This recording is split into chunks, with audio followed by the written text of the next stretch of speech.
হিন্দুদের সবচেয়ে বড় উৎসব এবং শিরকের সবচেয়ে বড় আয়োজন আল্লাহর জমিনে, এটা যখনই হতে যায় তার আগে এবং এটা চলাকালীন সময়ে মিডিয়াতে এক শ্রেণীর লোকেরা এই স্লোগানটা খুব বেশি বেশি আওড়াতে থাকেন, ধর্ম যার যার, উৎসব সবার।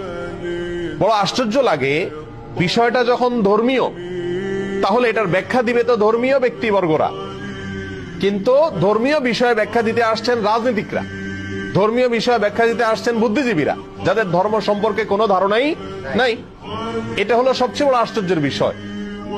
একজন মুসলিমের জন্য হিন্দুদের দুর্গাপূজাতে কোনোভাবে অংশগ্রহণ করা জায়েজ কিনা, অনুমোদিত কিনা, এ বিষয়টি তো সিদ্ধান্ত দিবে ধর্ম বিশেষজ্ঞগণ, উলামা একরাম, কারণ বিষয়টা ধর্মীয়। অতএব এটা হলো একটা আশ্চর্যের বিষয়। দ্বিতীয়ত হলো, এই স্লোগানটার মতো অন্তঃসার শূন্য, অযৌক্তিক এবং হাস্যকর আর কোন স্লোগান হতে পারে না।